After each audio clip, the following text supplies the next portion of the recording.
Welcome to Conversation with Haych, and we have a superb guest with us, He's been a staple in the Birmingham community and our communities for well over a decade. You understand that? Well over a decade. You say 10 years? Well over that. A true change agent in the West Midlands, founder and trustee of the award-winning charity First Class Foundation, co-founder of Legacy Impact UK with his wife, who are equality and diversity consultants, a man for the people, an activist, someone who cares about the next generation, the businessman, the husband, the father, formerly known as Skipper, the incredible, the superb, Sir Nathan Dennis. How you doing today? Man said, sir, I'm excellent, Like, first and foremost, like, thank you for that. Like, you see, when I got the message, I was like, hold on. God is seeing the work I am doing. Nah, like, seriously, I was like, nah, honor. Like, seriously, I've seen your shows. I love what you're doing. I love the vision behind it. And then when the call came, he said, oh, would you? I was like, bro, you made me feel like, yeah, my work is being noticed, like, literally. But yeah, I'm here. I'm here, man. For those who don't know who you are, who is Nathan Dennis? Like, with my chest, proud, born again Christian, like, servant of God. Like, that's like the first. But my two titles that I hold dear to my heart is husband.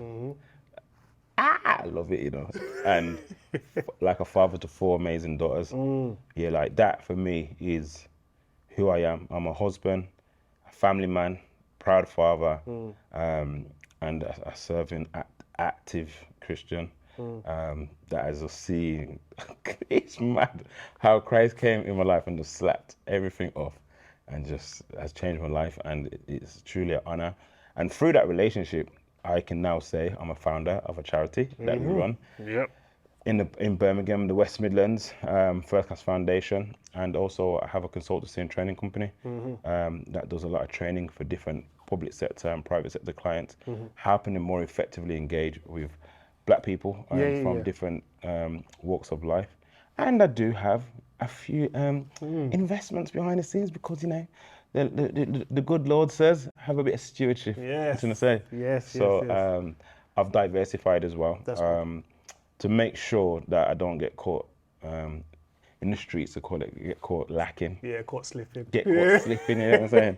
Because in 2010, I got caught slipping hard. Government change from Labour government to Conservatives.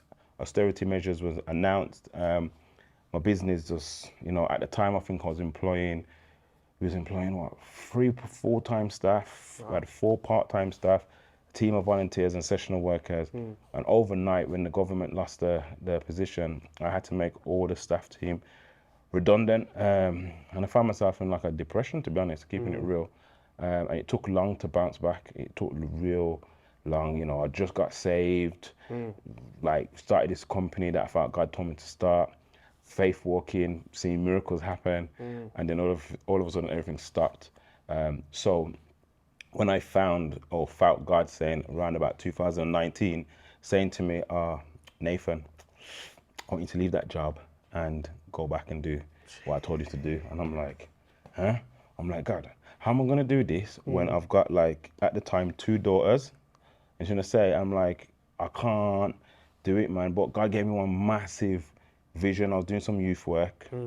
With the first time actually I went self-employed. Yeah. And I was outside the job centre and I seen all these people just coming out the job centre, and God gave me this vision of me like on a hamster's wheel. And he said, if you don't obey me, you're going to be like a hamster on a hamster wheel going around in circles. So you need to step out, leave this job. So I stepped out in faith, did what I needed to do. Around about 2011, that thing kind of popped down. And I put all my eggs in one basket. And very long story short, we've got time, but I'm just giving you the trailer.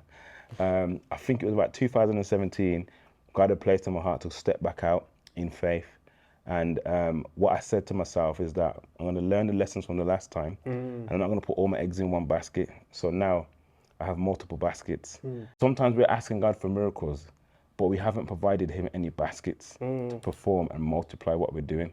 So for me, I have different business vehicles where that when I pray and I ask for multiplication, there's practical things where you can send things to. You see what you're doing now? You're tapping into your whole life story, but we're skipping a part. We're skipping younger you because this is great where you've got to now, what you had to go through. But prior to that, there was a young Nathan Dennis. What was he like? So how young we're talking? We're talking about like junior school. Talking junior school, all up into the teens. Are there two different Nathan Dennises at that point, or? So me, I was like, you see what's interesting, because I think it's so important to have context as well. So I am like a proud grandchild of grandparents that come from Jamaica, part of the Rinjosh generation. But my dad is Rasta.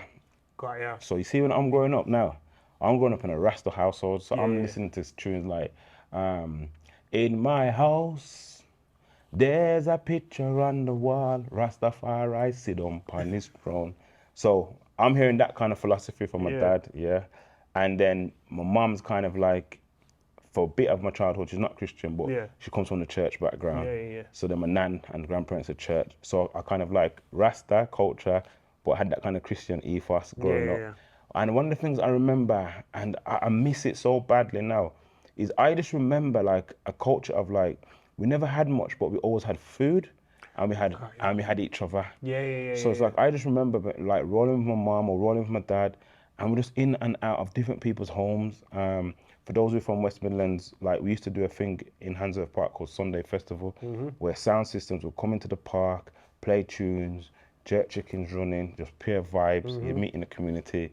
And that's what I remember. Like I remember community, like oneness, like it doesn't matter whose house I dropped on. If I was rolling with you and we was around each other when we was younger, I could just, it's not even a question. Like I'd come to your yard and I know I could eat food. Yeah.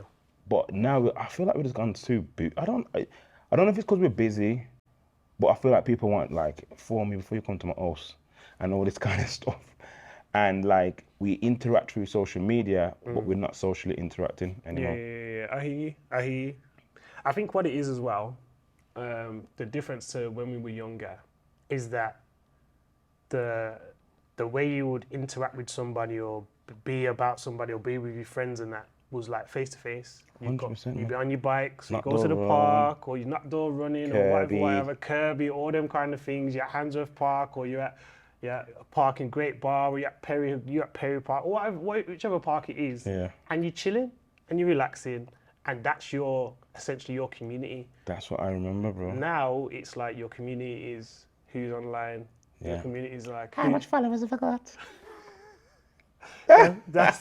That's the community. So with you, is that essentially what makes you quite passionate moving forward in life? Because obviously you build your community of friends as well. So you grow up with them before you become Christian.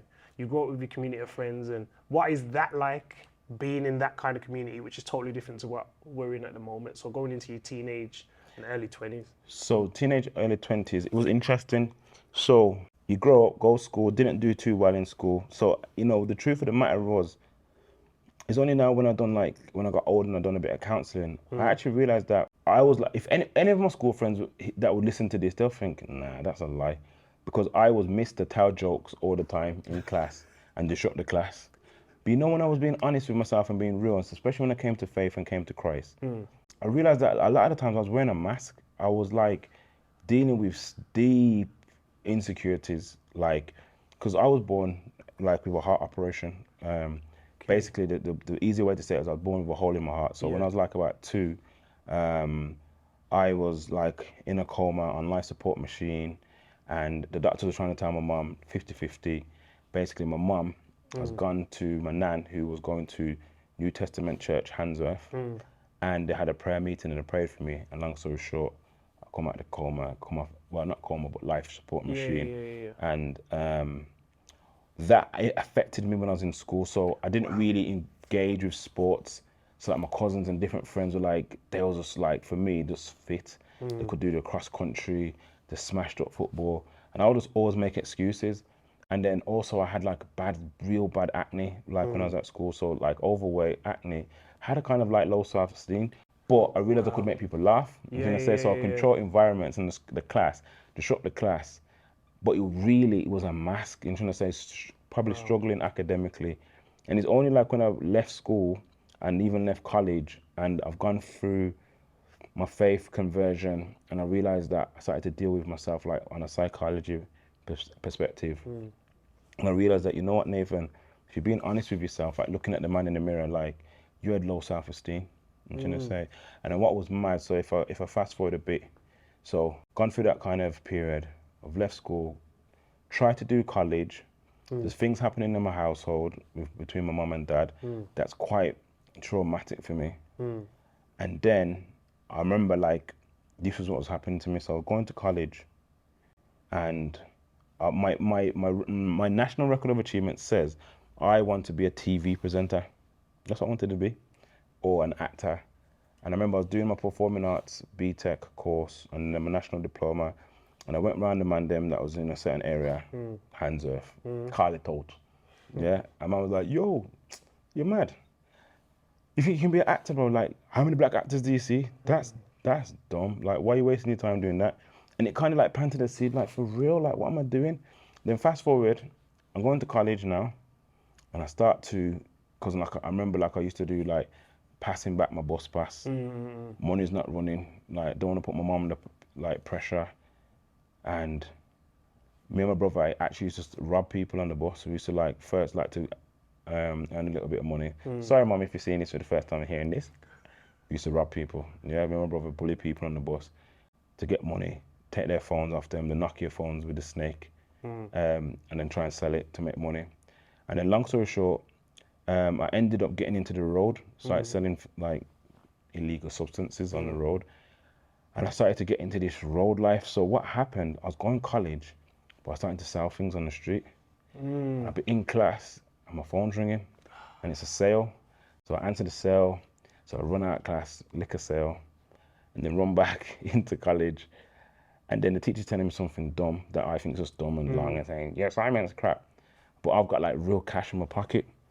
And then I just started to do road hard, like from like, for those who understand road language, like little draws to like quarters, half ounces to keys. Jeez. So I'm moving food on the road and I'm starting to make money. So with that money comes I'm able to buy a car. I buy my big gold chain with a diamond pendant. I have diamond rings. I've got diamond watches. I'm starting to go dances. I'm getting recognition. So then, like, my friend's nickname is Skipper, but then I started to like really play to this guy. You know what I'm trying to say this? Yeah. And I'm on the road. I'm doing my thing. And then it's like, yo, Skipper done. Yo, blood. Because what happened, I got to a place where I bought 2 Golfs at the same time. I had 2 Golfs. And one of my Golfs had a private number plate. I called it D-Skip. I privatized the number plate. Had cream leather settees in there. Change exhaust pipe, induction kit. And I had a motorized DVD player in there. So that money was real. So like back then, if you're talking about 18, 19, 20 years ago. Crazy. Like people are like, yo, what are you, blood? You got 2 Golfs. What's going on? Then I would like, back then, for those who do the club life, you could get away with buying 1 bottle of Moët, bottle of champagne, and like, yo, you're the man. Nowadays, I've seen it. I've gone to birthday parties. People are sending 15 bottles, fireworks, sparklers going to like show that they're the man or whatever.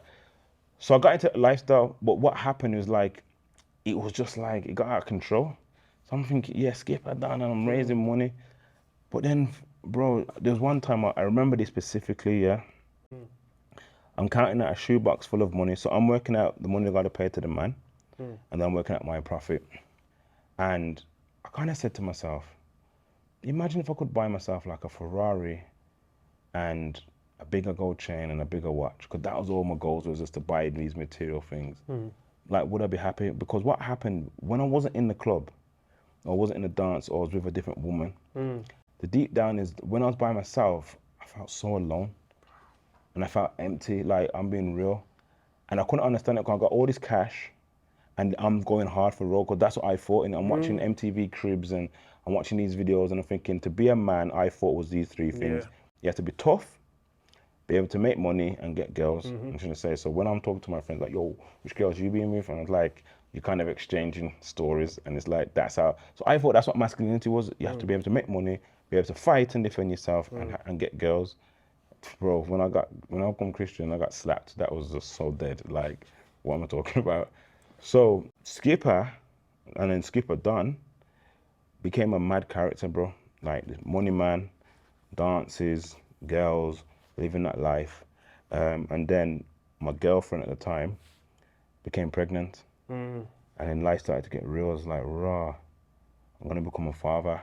And based on my own experience with my own dad, I love my dad to bits, don't get it twisted, and things that I've seen in the community, like I said to myself, I don't want to be like the man that I've seen I'm with you. in the community that I've grown up around. Because to be honest, I haven't seen lots of good examples. Like most of my friends, even some of my cousins, like haven't got a positive thing to say about their dad. Like dad hasn't been there. So I said, you know what?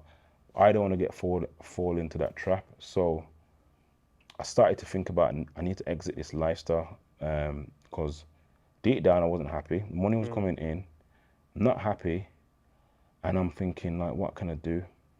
And then what happens is like my daughter's born, and my mum invites me to her church. Like, so my daughter's born, and I'm like, traditionally what you do is get your daughter christened, innit? Yeah. So my mum said to me, Nathan, do me a favor, don't make it look bad. I know how you stay, you're doing your thing, but come to the church service before. So they see your face and Yeah, everything. like before the christening, so the week yeah. before. I'm like, nah, I'm busy. This time now, I started off with a certain kind of greens. As for those who understand, I'm not going to talk the whole business, but those who understand road culture, and I started to go to harder food. So I started off, got to boxes in certain food, and then I started to go to different ones higher. Yeah. Because you're getting greedy and you want to make more money. So imagine now, I've gone to the church service. This is the week before my daughter's christening. I'm on road, I'm active, bro. Now, I'm in the church service, just sitting there, and God is my witness. God strike me down right now if I'm lying. I'm thinking about sales I've got to lick in the church service, and I'm actually thinking, this church service is so dead. Like, it's dry, I'm bored. But a woman jumps up in the church, and she starts to, what I now understand, prophesy, and said, Jesus Christ is coming back soon. Is your soul ready? And it was like a word came out of her mouth like a boomerang, and I seen how that word traveled down it. Like I seen people like, what I now know was getting into the spirit, and then the word was like a boomerang traveling, and everyone in the aisles before me was like getting into the spirit, and then I was looking and then bam, like the word hit me in my chest, and I'm just crying, bro. Like I'm like Serious? ugly crying in the church. I'm like bawling, broken, can't stop myself. You know the ugly cries. Yeah. So it gets to the end of the service now. You have to understand I've got drugs and different things around me. Yeah. And I kind of like get to the end of the service and they're saying, does anyone want to get saved? Or no, I'm lying. Does anyone want to come for prayer? And something that says to me, go up to the front. And I remember no word of a lie. You understand? I think I'm a G, bro. Yeah, 100%. I'm thinking, in my head, I'm a gangster. Yeah. I'm trying to say. So I'm walking up to the front of the church and I say with an attitude, God, if you're real, and I'm boxing, to the front, like, cause I'm thinking everyone's watching me, innit? Like, You gotta keep persona going. so I'm keeping this persona, and I say, God, if you're real, you better prove it. That's what I said in my mind. Before I even finished the thought process, something went smack in my chest, and I dropped to the floor, and I heard clear as day, get baptized next week. So are your daughter's Christian? No, this is the week before. No, but this is saying get baptized next week Yeah. at the daughter's At my daughter's christening. Hear the joke now. So I've got up all in like a daze. I've seen someone, I've just said into the air like, yo, I need to get baptized next week. Someone's told me down there, I need to get baptized next week. So I've got up, yeah. Then at the end of service, they're saying 3 people want to give their life to the Lord. I'm in my world. The second person, right, was my girlfriend at the time, who's now my wife. She's getting licked up at the altar at the same time, and God tells her the same thing. So all the fam now, all man them and everything, I've come next week to a christening. I'm ashamed, bro. I'll keep it real. I don't want to tell nobody that I'm going to be a Christian. Man, like where I'm coming from, Christian, that's some weak thing. Like that's how I'm being honest, that's how I see it. So I only could tell my nan and my mum and certain people, because I kind of like ashamed to tell man that I was going to be a Christian. So all of them, man, them like the church is packed out. I've got pure my G's in there, dark glasses, Yeah. And like, they've come to the christening part, and then all of a sudden they see me leave the church and come back in with like a white robe and sandals, and they're like, what's wrong in Skipper? And then woof, the whole, like, the Holy Spirit must have used me then, because I was just crying and just telling them like, yo, I have to come off the road. And let me keep it so real with you, yeah? Bro, I had at least 3 grand, or probably even a bit more, owed to me, because I used to give people things to work on the street, on consignment. You don't have to pay me straight away, just work it and come back. I phoned everybody and I said, yo, keep the money. That's me being real. All my jewelry, because it came from illegal money, I got convicted like, this money is dirty money, it's sin, it's like illegal money, like I don't want none of this in my life. So I've got baptized. My brethren are like laughing at me at the Christian, like, blood, we was running, blood, we was in them girls the other day, like, I know how you are, bro. I said, that, bro, I can't explain it, but God told me to get baptized and I have to come off the road. So I phoned everyone that owes me money. I said to them, yo, I'm come off the thing, leave it. This is how the devil wanted me hard. It was even in the gap between the getting baptized or just after. I never touched coke or anything like that when I was serving food, but coke's at the top of the tree. A man phoned me and said, I got a kilo of Colombian pure. Jeez. I'm gonna give you it for free. Just work it and then give me the money later. That's the devil, bro. And I said, nah, I'm out. And I put down the phone. Now, all of my jewelry, I went to the jewelry quarter in Birmingham, and I pawned it all. God is my witness. God knows me. Like, I'm not lying. 3 to 4, probably even 5 envelopes, offering envelopes. I'm packing up all my road money in the envelope, and I give the whole church all of my money, because it's illegal. Because I was so convicted that this dirty money, like, I didn't want it in my life. Like, I felt like God was doing a new thing in my life, and I didn't want to start this foundation with that kind of like dirty money that was rooted in sin and destruction. And I pawned my jewelry, got the money and gave it to church as well. But then, blood, I'm going through hard times. I've come off the road, I've got a new daughter, and bro, it was hard, bro. Like, I'm like, God, what's going on? I remember one specific story. I think Serena's my girlfriend at the time still. Serena's just moved into like a 1-bedroom flat situation in Great Bar by Scott Arms. And like, I've gone to the bank account now to try and take out money, insufficient funds. I've had to phone the bank and I realized it's like only like £6 I've got in my account, so I can't really take out any money. So I go to the bank, to the counter, and ask for the £5. I remember crossing the road and I'm outside Iceland, and I said to my girlfriend, who's now my wife, I says, hold this £5. And we stood outside Iceland and I prayed and I said, God, I don't know how we're gonna do this, but I pray you make this £5 stretch. And we went into Iceland, and bro, I broke down. Like, I left my girlfriend, now my wife, to walk around. I was just crying, bro. I was like, what is this I've come to? Like, you have to understand, I can sell things. I know how to phone a man and get something and just, you know what I'm saying? But I'm trusting this new thing called faith, like walking with Christ, to the point like now I've given away, like I haven't got my car no more. I can't even go and get a haircut. But God was telling me in all of this, like, trust me, like, trust in the Lord with all your heart and lean not on your own understanding. In all your ways, acknowledge him and he will direct your path. And bro, it took about 3-4 years, like cold turkey, come off the road. My friends are phoning me saying, yo, there's this dance happening. Even friends were saying there's birthday parties, and I'd always go on my knees, you know, and I'd pray. I remember one of my female friends, it was a birthday party, a special birthday. And like, everyone that was going there was only going there because they knew her through me. And I remember going to my knees, you know, and I prayed and I said, God, shall I go to this party? And God says, no. And I says, why? I was crying, bro. I had to leave my house, and like, I couldn't understand this thing. And God was saying, Nathan, look, there's certain things inside of you that, like, if you hear certain tunes or you see certain girls dressed a certain way, it's gonna pull you back. You're not ready, you're not strong enough. Like, just do what I'm telling you to do. And bro, it was heartbreaking. Like, money's gone, socialized life is gone. We ended up moving from Great Bar to a flat in Digbeth, bro. It was even more torturous. In the flat I was living in, I could hear Club Air. There was a club, which is a drum and bass club. I used to love going drum and bass raves as well. And at night, I could hear the raves. It was like tormenting me. But it was kind of good because I learned how to pray in the night. Like, I remember walking up and down late at night, like with my Bible open, and I'd recite night after night, Psalms 91. He that dwelleth in the secret place of the Most High shall abide under the shadow of the Almighty. I'll say, and I'll richly go into warfare and just declare all the word of God over my life and pray Psalms out loud. And yeah, like that is like the real journey that I've been through behind the scenes. But what's mad, yeah, and what's amazing is, you know, early in the Christian life, had a revelation. I read a book called Emotions by T.D. Jakes. And that gave me a revelation that my girlfriend was my wife.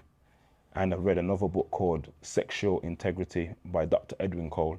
I recommend any man, listen, man, you have to get this book. It is so deep, because in this book it talks about soul ties, yeah? And there's a prayer in the book that was talking about when you, God's original plan was for a man and woman to get married, and that was it. And when you have sex and the penis penetrates the hymen that's in the vagina, there's blood that is shed, and in this book it talks about how sex is actually marriage, how it's a covenant, that when you pierce a virgin's hymen, blood is shed, and that blood that's shed is our covenant. And it talks about how like Christ's blood shed is like a covenant between us and, you know, for those who know, you know. So when I'm reading this book now, I'm thinking about all my sexual partners, and I'm thinking, raw, I must have enough soul ties. Yeah. So there's a prayer that is like a prayer of repentance to break soul ties. And after I prayed that prayer with genuine heart, bro, because I was getting, even though I was Christian, for the first year, I was getting like visions of past girls that I've been with, and getting like deep in my stomach pulls to go and link girls and that. And I read this book now, and bro, the thing broke. And you see, when I seen Sabrina, we went out to Star City to a restaurant. I looked on her, she walked in the room, I said, oh my God, that's my wife. And it was like the scales, when I prayed that prayer and repented from past sexual partners, it's like I seen her, and I said, rah, she's my wife. And then I proposed to her at church. And I want to say all of these things, you know, because one of the things I think is mad, especially for those who are part of the body, is like, no one's not keeping it real no more, yeah? People thinking that like God's sleeping and that you can just do what you want to do and expect blessings. Like, I'm telling you, yeah, I fully gave away all my money to Christ. I fully stopped sleeping around. I fully committed to one woman. Like, I've now sitting here, been married for 16 years, bro. For me, no one can't tell me that Christ ain't real, because I know listen, I grew up on reggae music saying, oh, dog like we have to have them in our tools and tree. And everybody know me a while already, believe you me. And it talks about, from you see a girl will look good, you have to fool her and take, like, I grew up under certain philosophies and an ideology that is was a man that had enough women. So when I come to Christ now, and Christ is telling me about my wife, and the two should become one flesh, it was a massive thing for me. I was so scared. And the day before my wedding, I was like, God, can I do this? And God encouraged me with Proverbs 3 verse 5, which I've said already, about trusting in the Lord with all your heart, leaning not on your own understanding. And I'm not saying, definitely can't say I'm perfect, but one of the things I have done, like the things that my bishop has taught me about secret places, praying, about warring in the spirit, about pulling down things and binding things, about being integral, how if you're faithful with a little, God will make you master of much.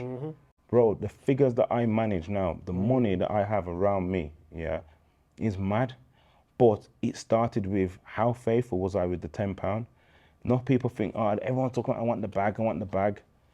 But are you tithing? Are you, outside of the basic, what you're supposed to do about tithing, are you giving offering? Are you sowing and helping people in secret? No, but everyone wants to like have the bag so they can post on the gram, but we're not following biblical principles. People think like you can sleep around and God's sleeping, and then you're wondering why like certain things are not moving in your life how they need to move. Like everything that people see, and when people connect to me, the work that we do in the charity, the work that I do in my consultancy, I know it's because of the faithfulness behind the scenes, bro. Like God, I know, like I can say it with my chest. Like God knows that He can put 100 grand on me, and I'm not gonna just go and run off and just do something stupid, because I've been faithful with the £100, the £10, and then when it got to £1,000, and then when it's grown, and I've practiced that behind the scene in secret. I'm trying to say, like I have with all of my chest really tried my hardest to be the best husband I can be, and I haven't always got it right. 3 years into my marriage, imagine the first business has kind of like we're going through hardship. So going back to the faith journey, £5 standing outside Iceland. Yeah. God gives me a vision to start this organization. It's taken about 3 to 4 years to even see money, to the point that me and my wife, bro, it was like, I call it, we worked out how to do whoops shopping. So what whoops shopping is in Asda. I don't have to still do it because I don't really use Asda that much. They used to put out yellow labels and it goes, whoops, look at the prices. Yep. So we used to time it and realize that about 7 o'clock at a certain time, put all the stuff they'll out. put all the stuff out. So that's the only way we could shop, bro. Wow. Like now, like we've got now we have 4 children, but at the time it was like 2 children, and we like, what's going on? So I got a contract now. I think the first proper money I had from a contract from London was 31 grand that came into the account. And I remember going to the cash machine, I printed off the receipt because like, I couldn't believe it because I had no money for so long. And then God made something happen. And I remember looking at the balance. And then so that year, I decided to gift my wife to say thank you with two grand. So I gave her £2,000. I said, babes, I just want to give you this for sticking with me for so many years when I've just been, in my opinion, a waste man financially. Like, I'll keep it real. Like, I couldn't provide, but all I could do is just love her. And tell her just to like, I'm trusting God. That same year, I surprised her and bought her a car, a white Beetle, Volkswagen Beetle. And then also to make things slap, because things are starting to slap, I done a surprise trip to Florida. But imagine this now, because I've come on the scene, so how I started like my work like kind of thing. And it's funny how you told me at the start before we went live that you see me at a conference where the school speaking, because that's how I started. So people, I've come off the road. People are hearing about this guy that's come off the road and is turned Christian, and everyone wanted to hear the story. So I was going around telling my testimony, and schools were paying me to do that. So that's how I started life. I was a school speaker. So fast forward, in Florida, I'm thinking I'm the man, traveling, sharing my story in churches, in schools. One is coming in, and I've won a contract as well in London. Bro, my wife sits me down and says, Nathan, I'm not happy. I said, well, huh? She said, yeah, I feel like a single woman, a single mother in this relationship. And I'm like, huh? You remember, this is the same year I got given the 2 grand. Bought a car and done a surprise. We're in Florida. And I said, really? She says, yeah. She said, Nathan, I've seen you flying and I'm so proud of you. I think it's amazing what you're doing, but you're never in the house. You're up there everywhere doing all of this stuff. I'm not happy. And I feel like a single mother. It was like she slapped me in my face. You know what it is as well? Because in your head, you're providing. Bro, compared to my dad or compared to men, I'm the man. And bro, he was like, really, babes? And she said, yeah. Bro, I was rocked. I was like, wow. So 3 years into my marriage, I said, I went, put the brakes on. I jumped off everything, bro, most things. And I started to serve in my house. I started to be a better father, like really do school run, really like, because them times we couldn't really afford the full-time nursery. So I'll be with my kids, read stories, do maths with them and all that kind of stuff. And I just started to serve my house, like mad, like be a husband. We come across a resource called The 5 Love Languages by Gary Chapman. Phenomenal resource. Anyone that's a Christian couple or a couple, go on the website, 5lovelanguages.com and do the test. So when I've done the test now with my wife, I realized that my love language is touch. And my wife's is acts of service and quality time. So all these times that I'm trying to drop money on her, buy her a gift, it's not her love language. So actually she doesn't even receive the love. What her love language is if I take the time to spend time with her. Or if I take the time to set her a bath and light 2 candles, that's where I'm communicating, because that's her love language around acts of service and quality time. And it changed the game for my marriage. Like I started to like, okay, let me try and work these love languages. And yeah, that's a little snapshot. Man said, this brother said a little snapshot, a little. It's very rare that I have conversations with people that I don't try and chime in and ask them certain questions and X, Y, and Z, and I prepare all these questions for the person, and I say I'm going to ask all of these things. It's very rare, that I look at my questions and I listen to the person speak and I feel like my questions are invalid. And I'll tell you why. You've given me, or you've given the people, everything that they need to know about you. I could ask you about First Class Foundation. I can ask you about the consultancy. I can ask you about all of these kind of things. But the way you've just opened up in a way that wasn't prompted by me was what people needed to hear. And I feel like, in a sense, what you needed to do when you were here, I don't know why. It's a weird, it's not a weird feeling. I know where it's come from. Well, I need to just jump in and say, it's one of my biggest things, and it's a frustration of mine. So we do a project called, in the charity, we set up to do 3 things.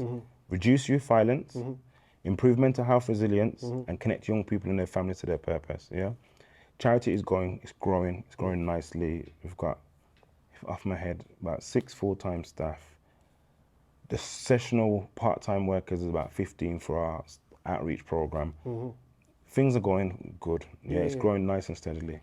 Now, one of the things that frustrates the chicken and chips, rice and peas, ackee and saltfish out of me is like, if man see me, like, I think I have a nice, I'll keep it real, God's blessed me, I have a nice whip. My whip's V8. Jeez. Like, my thing barks like, glory to God. That thing barks, glory to God. I'm keeping it real for those who are listening. Like, but people get gassed. So even like with my Dear Youngers project, like, could we mentor young men and try and help them with their mental health resilience?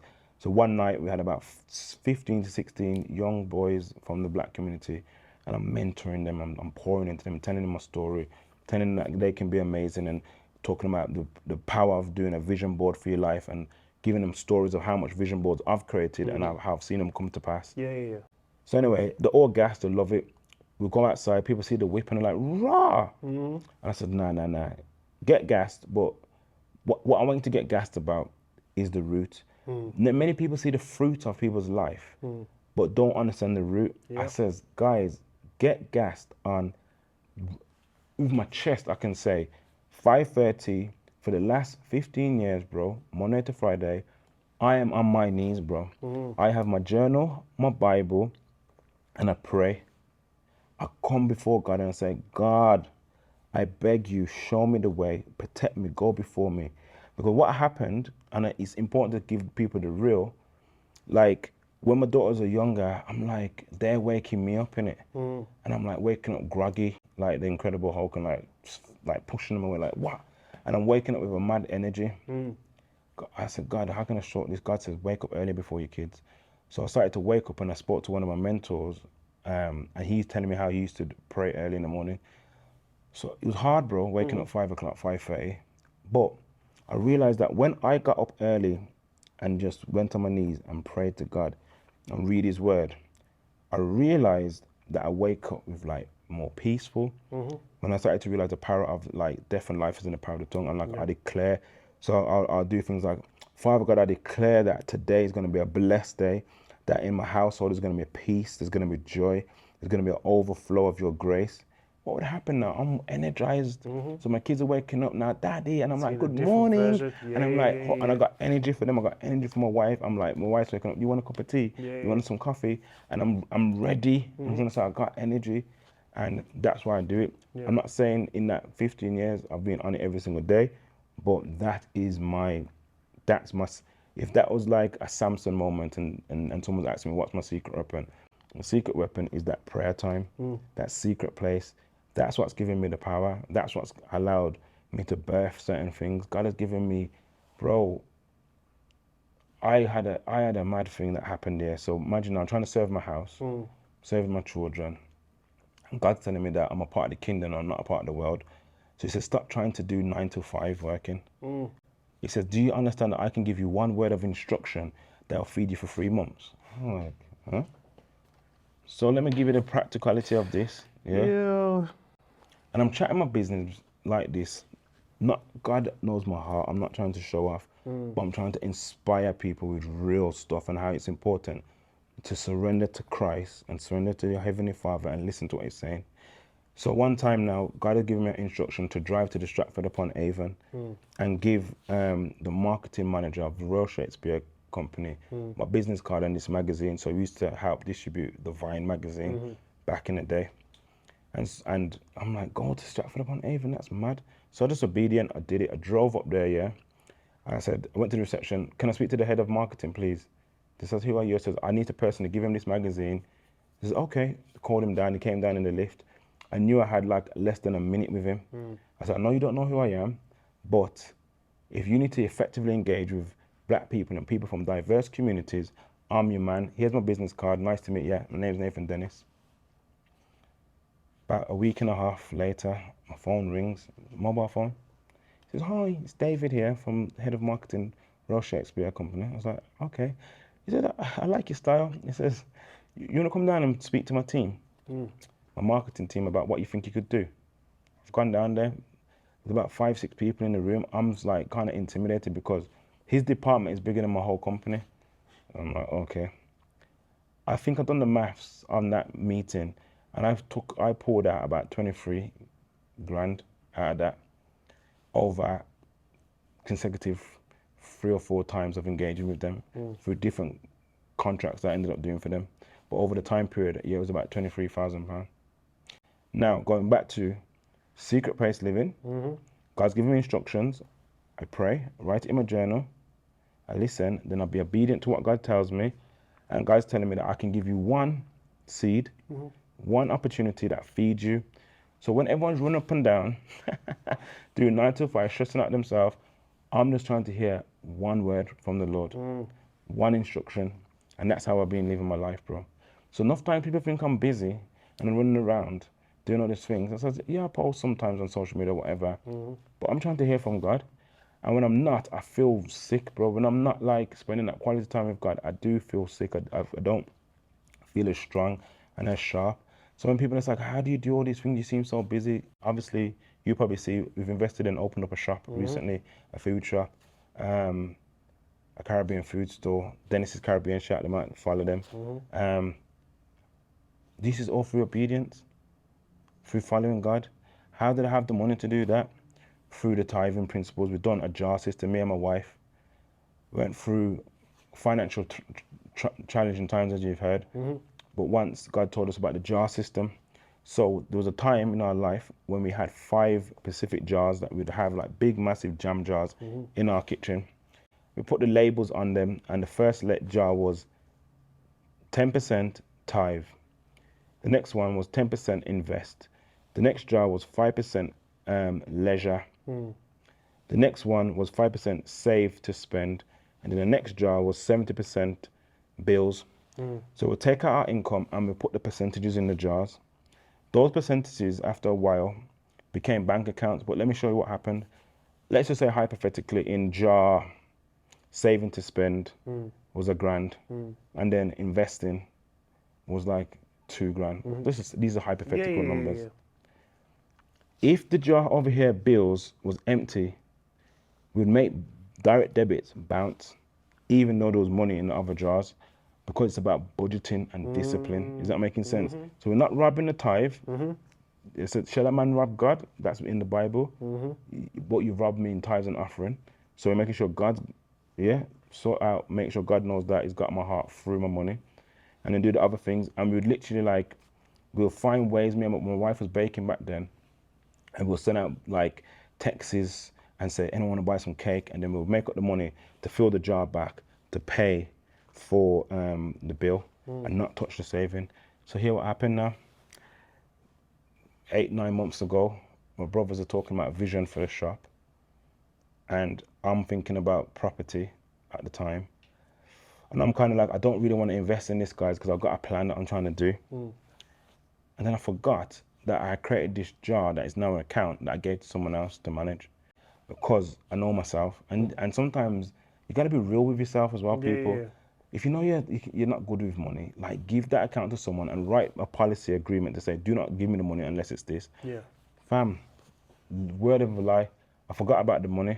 My brothers are like, I said, oh guys, I can get involved. I got some money that I forgot about. They says, how are you forgetting about so much grands? I said, because over about a 4 or 5 year period, I was putting that percentage away.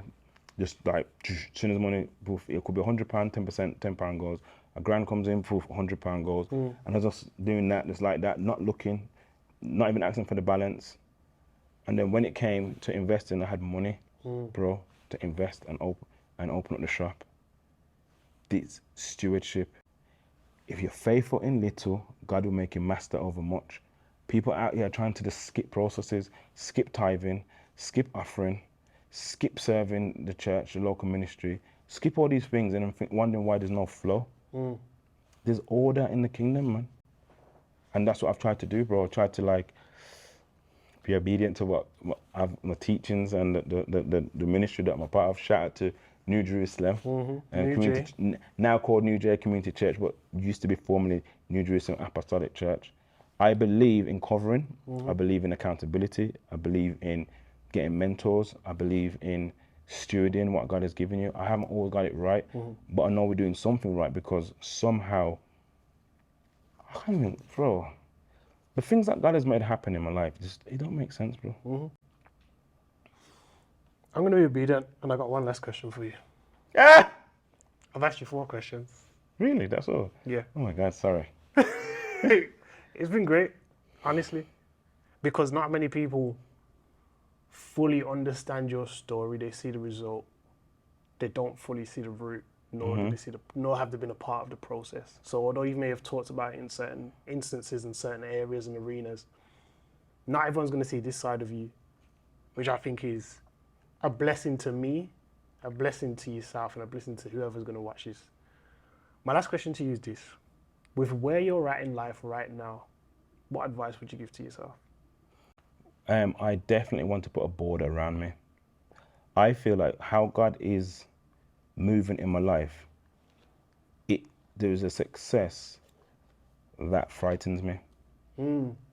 Real talk, it's you see, like, you think like the days when you had nothing is hard. But what happens when God gives you the bag and now you have to steward it? And it's hard because we live in a society now where it's like, I'll keep it real with you, yeah? I'm going to put it like this. I was telling my brother this story. I went to my cousin's birthday brunch the other day in town. And everyone was like, and they had it's to do table service thing now, innit? Yeah. And the bottles. So, bro, I'm there. I go to the bar to go and get a drink. I've asked my missus what she wants. She tells me a drink. Go to the bar. And I said, you know what? I want to show these people what bro. No. So I'm at the bar, you know, and I'm having a warfare, bro. Because I'm saying, so how much is Dom Perry? How much is that? So I'm like doing the maths. I'm like, I'm going to make it rain in this place. Like, I'm going to show them. And I says, what are you doing? And I had to grab myself and say, that guy's dead, man. Like, leave that there. And I just ordered a bottle of water and the drink that my wife wanted. And I went back to the table and I said, here you go, Bab. And I had my water and I just held it. I'm trying to say. And I just sat there and I whispered to my wife, I said, Bab, that, you know, I was going to go and do it. She's going. She just tapped me. She said, I'm so proud of you. And that is scary because you're always warring with that.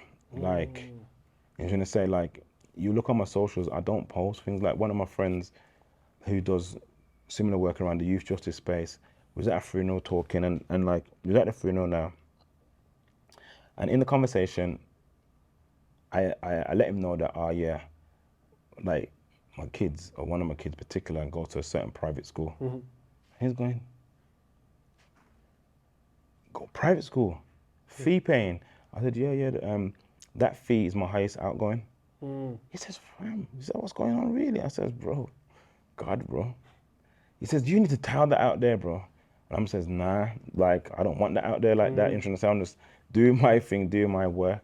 But for this platform, I feel different because I know people can sense that it's Jesus Christ is at the center. It's because of paying the price behind the scenes. It's because of those obediences when I was there packing those offering envelopes. God's seen me. Is that making sense? It's those moments of obedience when it didn't make sense to be obedient because it's been hard. I can't express how hard it was. Like when I had no money, I'm broke. I'm trusting God, there was two incidences that really stand out to me. One was like looking on social media, and there's different waves that happen. So there was an Ayia Napa wave where all my friends were flying out to Ayia Napa, and then there was a Cancun wave, and everyone's going Cancun. And bro, I couldn't even take my kids to like Blackpool, and I'm like, God, what is this, man? Like, what is this? And God is saying, don't worry, Nathan. Like, I've got a plan for you. I'm gonna do exceedingly and abundantly above all you can think and imagine. And it was hard to hold on. It was hard, like when I had no car and I had a double pram, and like it was raining, and like the bus would drive past because saying, "Oh, sorry, no space." Pouring rain, double seater, push drive, my daughter's in there, and I'm like, God, what is this? Sometimes I have to walk from town into my house because I've missed the last bus. But I'm hearing God saying, I'm gonna do something for you, like you won't believe. And I've seen God like be faithful to that. Like I've been blessed with a car. I've been blessed with a house situation. The house situation was mad, bro. My house that I live in now. Imagine, yeah. We're short for the money. But let me give you the story before that. I'm saving for a deposit. At that time, because I had the money was coming in, I was able to pay all my bills and save £700 a month savings. And I saved a certain amount of deposit. And all of a sudden, I'm in church and I'm doing my prayer routine. And I'm hearing God say, I want you to sow here. So one time I was in church, and it was like something like, I used to think, raw, I'm giving £30 offering. That is amazing. And that was a challenge. I heard a woman come up now in church and she's saying someone in here is trusting God for something massive, and God is challenging you to add a zero to your offering. I literally had to jump out of the church. God is my witness, yeah.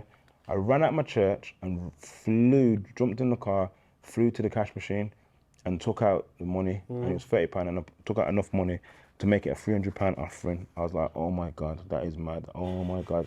Am I crazy? What am I doing? Come out the cash. I was like, rug. That was the biggest offering I'd given at the time. Then God's led me to someone that needs a washing machine. And then God's telling me, take that person to Comet and buy them the best washing machine. Then God's led my heart. This is the house deposit now, you know. Yeah. God's led my heart to someone that's getting married and says, I want you to give them this offering, like this amount of money. I'm with you. And I'm like, this don't make sense, to the point that most of my deposit was gone through what I feel was obedience to God. House comes now, we're trying to move out this bed sit thing. It's getting atrocious. I'm going to church, I'm serving God, but people don't know that I've got 2 kids at this point. We've only got like a living room, which is like a living room, kitchen, and 1 bedroom. I'm literally, because I've got no space on the bed, I'm putting the 2 sofas together and sleeping on the sofa. But this time, my church is doing morning service, evening service. I'm going to my cousin's church, Pastor Ryan and Jamie Johnson, going to their church doing Bible study, and I'm just trusting God for a miracle. I was at the Bible study with Pastor Ryan, and he's saying that we have all power and authority in the name of Jesus. Someone needs to name and claim what they want. And this time he was visiting like new build homes, like building sites. And I left the Bible study, I was trying to drive home, and the Holy Spirit was prompting me saying, go on the motorway and go to that building site that you went to with your wife. And I want you to jump out the car and lay your hands on the house and claim it in Jesus' name. So I'm there at 12 o'clock at night, bro, real talk. My brother's in the car laughing, going, what are you doing? And I come out of the car and I prayed for one house that I was looking at, and then another house that my wife really liked because it had a bigger kitchen. I laid my hands on the house and I prayed. I said, in the name of Jesus, I claim this house. Then I meant to go and jump in the car, and God said, jump out of the car. He said, walk around the car. And he said, anywhere the sole of your feet shall tread, you should have dominion and authority over that. And I was like, rah. Long story short, we make an offer to the house. We're short about 5K. We beg, we ask the managing director, we go to the show home. We're saying to the managing director, we really want this house. The man says, I'm not being funny, Mr. Dennis, but you might need to just lower your gaze and look for something more affordable. But God is saying, nah, that's your house. Bro, the saleswoman phoned me one day and she said, I got a meeting with the MD, and we're about to wrap up this site. I'm going to just mention your case to him. So me and my wife decided, it was 11 o'clock, we're going to pray for the whole hour. So we prayed and we fasted, I think we did. The woman phones us, goes, Mr. Dennis, you wouldn't believe my managing director, or my MD, my sales director, I think it was, has instructed me to transfer, I think it was 5.5K to your solicitors. The house is yours. That's the God that we serve, bro. Like, real talk, I live in that house now That's God that I'm talking about. Like, and I feel that we just need, as a generation, to go back to that place of faith. Hebrews 11, faith is the evidence of things not seen. The substance of things hoped for, with the evidence of things not seen. Like, we need to get back to that place. And I just feel like we're just fully distracted. We're fully, like, even though we're creating this and it's going to be on social media, I don't want people to be on social media. I want people to be in the secret place. I don't want people to get gassed, or some people might get encouraged by this, but don't then start getting fixated by me. Get fixated to Christ. Get addicted to prayer. Get addicted to living in the secret place and praying to God and saying, God, show me the vision and the plan and purpose for my life. Like, we're too distracted as a generation, and because of that distraction, we're losing our power and the anointing that breaks the yoke. So what advice would you give to yourself with where you're at in life right now? Is make sure that I've got people around me that can keep me accountable. 100%. I would love to. I think I need to create a personal board of people that I can go to for different areas. So I have a mastermind group, and I will do more of that, like more accountability and more people around me to help me be accountable, to make sure I'm stewarding the things that I've been given.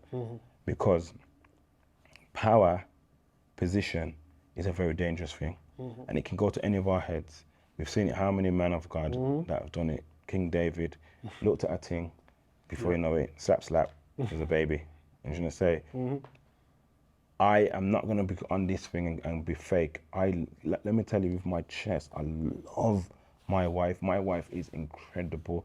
She's fully sexy, fully beautiful. I love her. But don't think, because I love her, that on a sunny day and I see a thing walking, that if I don't, really, I have to like catch myself and like, Jesus, the blood of Jesus. Like, I'm keeping it real. Yeah, you but are. Man don't keep it real in the kingdom. I'm trying to say, man act like, when you're married, it's like it all goes. I'm still a man, bro. I'm like, bro, look how back in the day, Old Testament, man could have 700 wives and these things and concubines.